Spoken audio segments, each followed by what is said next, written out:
SSS members and pensioners, it's me Angel. Welcome sa aking YouTube channel. Babasahin natin at sasagutin tong comment ni Ma'am Elizabeth. Sabi niya, "Hi Angeli, bakit sabi nila once na nag-file ng disability, apektado ang pensyon? Bakit ganon? Benefits naman yon." Okay, ganito po. Siguro hindi nyo lang po naintindihan ng maayos or hindi lang po naipaliwanag sa inyo ng maayos ang tungkol dito sa disability pension pagdating po ng inyong retirement age.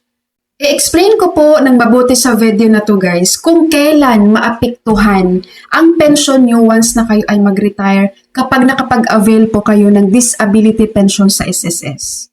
May dalawang uri po tayo ng disability pension sa SSS ha. Partial disability pension at total permanent disability pension. I-discuss ko tong dalawa na to para malaman nyo po kung kailan maapektuhan ang pension kapag nag-retire na kayo or maapektuhan nga ba talaga. Pero bago ang lahat guys, paalala ko lang po, ang disability pension ay para lang po ito sa mga active member ni SSS ha. Pag sinasabi kong active member, kumbaga hindi pa sila pensioner, no? Kasalukuyan, continuous pa rin sila ng contribution sa SSS.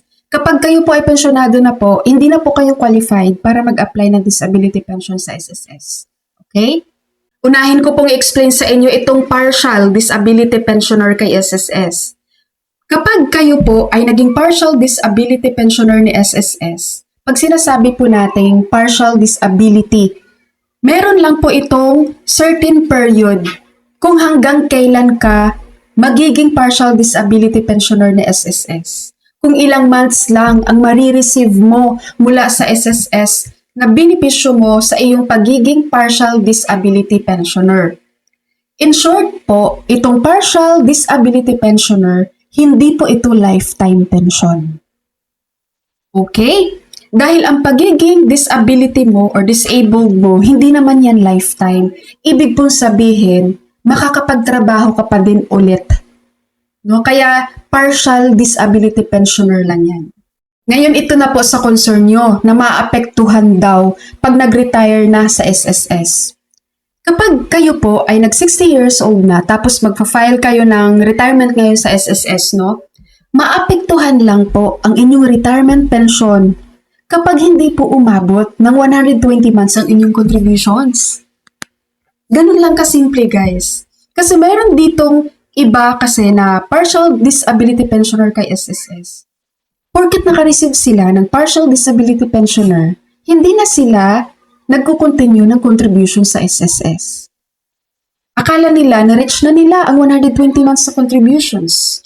Yun pala pag-file nila, kulang pa pala. Hindi pala sila umabot ng 120 months contribution sa SSS. Okay, so it's either maglalamsam sila or pupunuan pa nila yung kulang nila na contribution sa SSS para lang makapag-avail sila ng retirement pension. Gets niyo po ba guys? Yun lang po ang makaka-apekto. Kapag partial disability pensioner kayo ngayon, tapos pagdating nyo ng 60 years old, magpa-file kayo ng retirement pension, yun lang ang makaka-apekto guys. Yung number ng contributions sa SSS na hindi pala umabot ng 120 months na contributions. Ganun lang siya kasimple. Kaya nga po, marami po ditong partial disability pensioner ni SSS na kaya na nilang magtrabaho ulit. Kahit hindi pa natapos yung period na binigay sa kanila ni SSS at kaya naman nilang mag-work na ulit. Meron na silang fit to work ulit. So babalik na sila ngayon sa trabaho. Habang nagtatrabaho sila, continuous na naman ng contribution sa SSS at habang nagtatrabaho sila, tinatanggap pa din nila ang kanilang pension, partial disability pension mula sa SSS.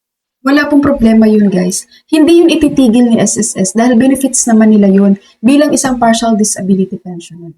Yung mga buwan po na natanggap nyo bilang pensioner ni SSS as partial disability pensioner, hindi po yun ibabawas ni SSS sa inyong contributions guys. Dahil po hindi pa naman final benefit ang partial disability pension. Nagets? Ikaw na nakapag-avail ng partial disability pensioner kay SSS, you only have to make sure guys na meron kang 120 months na contributions bago ka po mag-file ng retirement pension. Ganun lang siya kasimple. Ulitin ko, ang simple lang, di ba guys? Okay po? Meron kasing ibang partial disability pension dito, guys. Hindi kasi tinigil din nila ang contributions with SSS. Hinintay lang nila hanggang sila ay baka ma-reach po ang 60 years old. Tapos biglang mag-file ng retirement. Yun naman pala, hindi pa naman nila na-reach ang 120 months na contributions. So yun lang. Doon lang talaga maaapektuhan. Okay, number 2. Total disability pensioner. Itong total permanent disability pensioner, guys, ito po yung lifetime pension. Maliban na lang po kapag makapagtrabaho ka na ulit. Nung may kakayahan ka na ulit na magtrabaho, ang iyong total permanent disability pension na nare-receive kay SSS, ititigil ni SSS yun. Okay? So ngayon, maaapektuhan ba ang pensyon kapag ikaw ay nasa retirement age na? Actually, guys, hindi. Kapag ikaw ay total permanent disability pensioner, tapos nag-60 years old ka na, nasa retirement age ka na, guys, hindi maapektuhan yung pagiging pensioner mo. Bakit? Kasi lifetime pension na nga, guys, eh. Ibig sabihin po, tuloy-tuloy ang pension na marireceive mo mula sa SSS bilang total disability pensioner. Hindi mo na po kailangan pang mag-apply ng retirement pension, guys.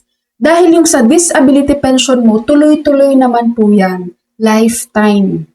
Hindi kayo talo dyan, guys. Dahil ang computation po sa total disability pensioner at retirement pensioner, same lang naman ang computation. Mas lamang pa nga si total disability pensioner dahil meron silang additional. Doon sa computation, meron silang additional na 500 supplemental medical allowance. Isa retirement pension, wala yan. Tapos sa mga benefits naman sa disability pensioner tapos retirement pensioner, guys, pareho lang. Maliban lang po sa pension loan. Dahil ang mga disability pensioner, currently, sa kasalukuyan po, hindi pa sila allowed na makakapag-pension loan sa SSS. So yun lang naman po. The other benefits, ma-avail pareho ng disability pensioner at retirement pensioner.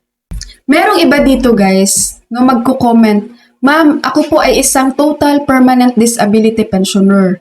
At next year po, mag 60 years old na po ako. Paano po ako mag-apply ng retirement pension? Hindi nyo na po kailangan mag-apply ng retirement pension, ha? Kapag ngayon kayo po ay isang total permanent disability pensioner na ni SSS. Dahil pensionado naman na kayo. Baka ang iniisip nyo pwedeng magdoble, disability pension tapos retirement pension? No. Isa lang po. At wag na kayong lumipat ng retirement pension. Diyan na kayo sa disability pension nyo, guys, with SSS. Dahil advantage na yun para sa inyo. May supplemental medical allowance na 500 pesos. Pag lilipat kayo sa retirement pension, mawawala yan. So, mababawasan yung natatanggap ng pension sa SSS. Okay? SSS members and pensioners, sana na-explain ko po ng maayos, guys. Hindi ko alam kung masyado ba ako mabilis or magulo yung pag-explain ko, pero sana po naintindihan niyo po. Alright, so that's all for my video for today. Thank you so much for watching, everyone. God bless you all.